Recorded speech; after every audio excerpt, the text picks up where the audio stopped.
Welcome everyone. My name is Deepak Mishra. I'm the Director and Chief Executive Nuclear. It's a real pleasure and a privilege to welcome you all to this evaluation or the consultation event on reforming the multilateral development banks, or what we call MDBs. As you already may know, one of the most important and ambitious initiative of India's G20 presidency has been the constitution of an international and independent expert group to recommend on how to strengthen the MDBs. This group is co-convened by N.K. Singh and Professor Larry Summers, and ICLEAR along with CGD are the advisors to this group. So let me begin by first welcoming Mr. Singh to this meeting.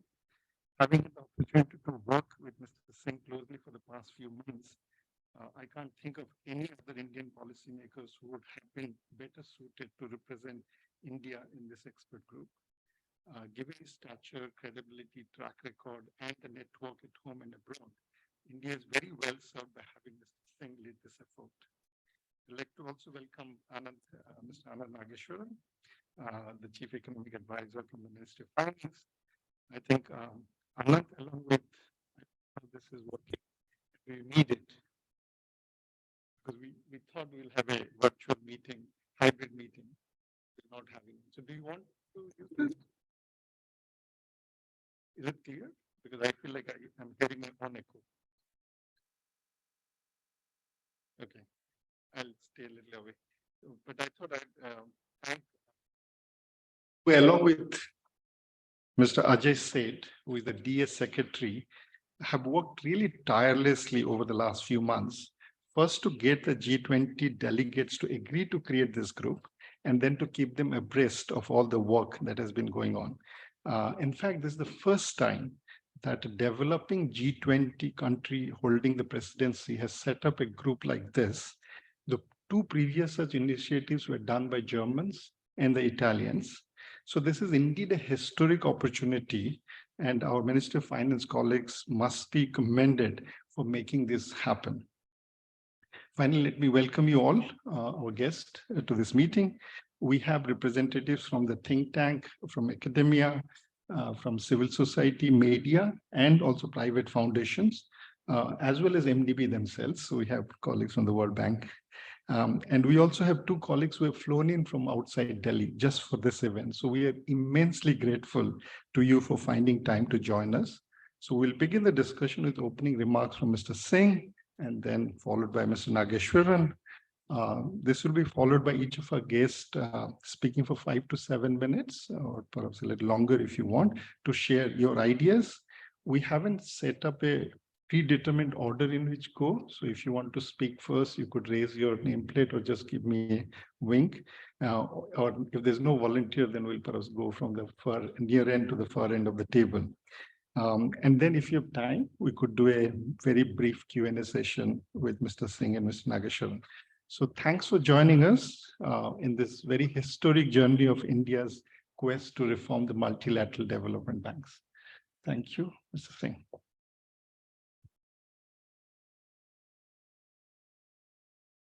Well, thank you very much, Deepak, for this opportunity to have some degree of informal interaction with this very illustrious group, which represents, as you say, a diversity of multiple stakeholders. As you said, it is a unique opportunity for India, having been, if you recall, that in the history of the G20, the first initiative was taken by the developed country when a group of this nature was set up under the German presidency, headed by Mr. Tharman Shanmugaratnam, the senior minister from Singapore, who gave an independent report on some of the features of the reforms of the multilateral development banks. But by the time he had given the report, the presidency had passed to Argentina, and Argentina took some steps. Thereafter, the next big initiative came under the Italian presidency, when they had constituted a group on this capital adequacy framework, which, if you ask me, is highly technical. So it took me also a little while to understand what the hell did capital adequacy framework mean, till I was told that broadly means that given the existing capitalization of the bank, of the IBRD, which the country director who is here will recognize is a very modest $22 billion only, against which they have already very, very efficiently leveraged close to $900 billion. So there's no better bank in the world in a certain sense on a very effective leveraging with zero default than what the track record of the IBRD has been. Of course, similar leveraging has taken place by other in the World Bank Group, by the IFC, by in some ways MEGA, and of course the IDA is largely concessional finance consists really of the high grant component. Other multilateral development banks similarly have had a very, very credible record of being able to leverage. So the first dominant question is it in spite of this track record, is everything being extracted in its ability to significantly enhance the quantum of finances which they are able to lend? So that's the one dominant area. Now, the Capital Adequacy Framework report, as I mentioned, considered, set up by the Italian presidency, but considered under the Indonesian presidency in Bali, have made some important moves forward. And that's one area which will. So going beyond that, we have been given by the Ministry of Finance exceedingly daunting terms of reference, which we are seeking to address in, pardon the poor grammar, a dauntingly short time. So thanks, Anand, for giving us those very daunting challenges and also asking us to do so and to come up with credible recommendations in a highly compressed set of time. So that's the broad picture. Now, what are some of the issues which this group is dealing with?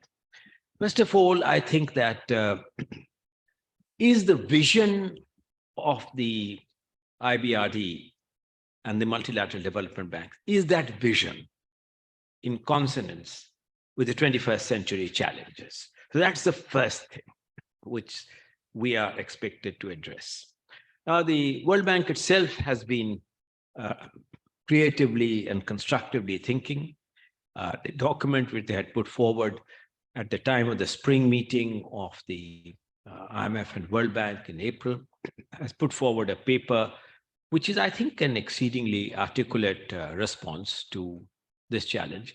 But it's broadly being agreed, and be difficult to question that the two missions, which were the original missions, namely dealing with extreme poverty and shared prosperity, remains an unalienable one in multiple ways than one. So is this adequate? Do we need to broaden this? I think that's one area which we are considering on the vision itself. Now, there seems to be a growing opinion that the issues of transboundary challenges, global public goods, pandemic, climate, and so on, must constitute a part of the core mission, along with these two unalienable missions which have been there and which has been somewhat difficulties have been compounded, because in the time which has gone, far from extreme poverty being totally eliminated, extreme poverty in low-income countries in Africa, particularly sub-Saharan Africa, has increased. So has the gulf widened between shared prosperity, both inter-country and intra-country and intra-region. So they remain in some ways an unrealizable quest. So what does one do when one broadens that? And if you broaden that, how does one ensure that these two big things do not get overlooked and that there is no substitution? Instead of additionality, if there's a substitution, then you're only shuffling the portfolio. You're not doing very much. So that's one very big area. Second is, if this is the area, what's the funding challenge? How much money would this need? Now, estimates have varied enormously. We don't want to get into that. But it's clearly evident that if I were to accept the World Bank's estimate, it's clearly that we need, in terms of the multilateral development banks itself, we need external thing about $1 trillion a year, of which $500 billion must come from the multilateral development bank. So that is, the rest might come from domestic resource mobilization and other innovative ways. So that, what is the funding requirement? And then how is this funding requirement to be addressed? How much of it can be addressed in terms of optimizing what the existing capitalization of the banks will do? Going beyond this, of course, we have also been asked to address another very important issue, which is that multilateral development banks as a family, and I was myself surprised to hear that they are a large number. For instance, how many of you, illustratively, Srinath, would you have known that there is a multilateral development bank to address issues of, let us say, the Black Sea? Black Sea Development Bank. I hadn't known of it. So it took me a while to find out what the hell it is, but it is there's a fair number. And do these follow uniform practices? Is there symmetry? Are they acting too much in total autonomy? They have, of course, different shareholders. They have a different board. They have a different governance. But what can we do to bring about greater convergence in the working of while respecting their respective autonomies, to be able to harness the potential of making adequate finances available? So broadly speaking, these are the broad terms of reference. Now, I know that we have to, and in terms of the sequence of events, we are to sign off on, and there is, of course, the big daunting challenge of how to get more innovatively mitigate risks of being able to get private capital in. How does one use guarantees more effectively? What kind of a protection we can give in terms of foreign exchange fluctuations? And so what we have decided is that we are going to give 2 reports. The first report is we are expected to sign off on the 30th of June. And the second report, which will be in time to be presented at the 3rd meeting of the finance ministers and governors of central bank in Ahmedabad on the 17th and 18th. And that report will go to the summit on the 9th and 10th of September, which is under the Indian presidency. And the second report, we are aiming that depending on how the reactions in the Ahmedabad meeting and what the summit has to say, to undertake some more intensive work in the second volume, particularly in the area of harnessing private capital, foreign exchange issues, guarantees, innovative finance, and so on and so forth. In the second report, in time for the annual meeting of the IMF and the World Bank being held in Marrakesh in the middle of October or so, which will also synchronize with the 4th and final meeting of the finance ministers and governors of central bank of the G20 under the Indian presidency. That's the framework. Would be grateful to have your comments, but to also add that, do you think as a non-governmental organization representatives, what can the banks do better? Is there a better way in which they can look at some of the classic issues? And the country director of the World Bank, much before he came here, would perhaps look up history, that a good part of my own engagement, personal engagement in the Department of Economic Affairs, was not only to secure the World Bank funding, but how to deal with these very complex issues of dam submergence, R&R issues, human displacement, issues of why excessive harnessing on the issues of environment had unimaginable consequences on the adverse side. And if there are any factors that since the bulk of the investment in many developing countries have yet to be made, and there are technology options. And clearly, India is committed to be an integral part of the Paris Declaration of achieving net zero by 2020 in the options on fuel and other choices. What kind of choices can be more credibly made to harness the growth potential in a manner which is in consonance with some of these other global obligations to which the world is committed and to which India is particularly committed under Prime Minister Modi's leadership in terms of environment. For instance, this whole issue of changing of lifestyles, making that consonance, harnessing energy more productively, recognizing in terms of some of these other challenges. So in case you have any thoughts on this, we would be grateful if you could share this. Anant, would you like to add something?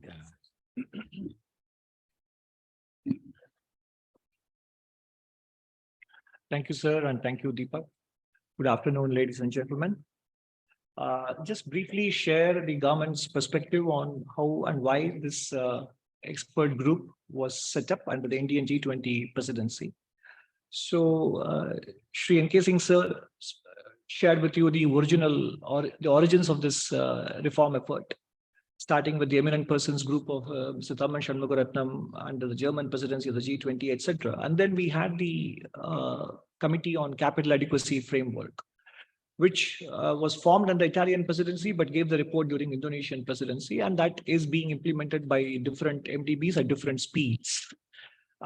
Naturally, that effort is purely focused on extracting more out of their balance sheets. But we know that the scale of funding required across the entire globe and over a long time period is considerably more vast, and therefore a much bigger exercise is needed. But that is where I think the G11 countries led by the United States had a different set of articulation, and the global South countries had a different set of articulation. The G11 countries having promised in somewhat broad terms, $100 billion per year, etc., were unable to meet that requirement because of their own fiscal policy challenges. And then the global South countries were concerned about the Sustainable Development Goals being denied or deprived of funding in the quest to address global challenges such as climate and pandemic and so on. So somebody had to sort of reconcile and bridge these two different narratives and come up with proposals that kind of address both the sets of issues. And that is why the Indian presidency took the initiative to form the expert group, although the EPG had given its report and there's a CAF committee report, but all of them left some gaps. And therefore, that is why that's a background to this independent expert group co-convened by Shri N.K. Singh sir and Mr. Larry Summers as well. Now, where I think I want to leave some thoughts with you. Right now, the funding requirements for the world annual basis or decadal basis, estimates are all over the place, depending on whom you ask and depending on what kind of assumptions they make. And to the extent that there can be some cogency and transparency and logic to these funding requirements estimations from the point of view of low income or middle income countries, that would be quite useful, both for MDBs and for others as well. Second, the effort to tackle climate change is not only about emission mitigation, although if you look at the narrative, it would look as if the only issue is emission mitigation. But given the fact that half-life of carbon dioxide is 120 years, and the fact that there is so much of carbon dioxide already out there, then we are going to face the consequences of that, regardless of the mitigation efforts that you undertake today or not. So we need funding for adaptation, resilience, as well as for mitigation. But the ordering and the sequencing and the prioritization will have to be thought through for different countries or different groups of countries. And then the pandemic and the war in Ukraine have also set back Sustainable Development Goals timelines. And in many cases, this will have implications for economic development.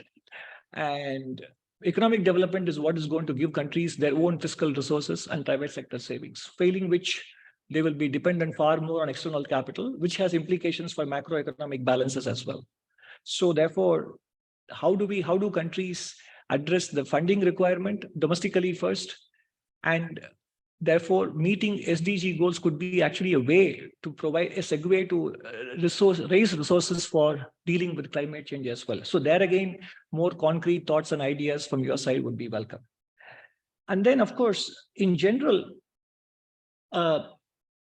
most organizations find themselves, because as a part of consensus building, they tend to identify themselves with particular points of view, which is currently dominating, which is, for example, emission mitigation, or for that matter, merely to articulate the expectations from the society, from people and from businesses, etc.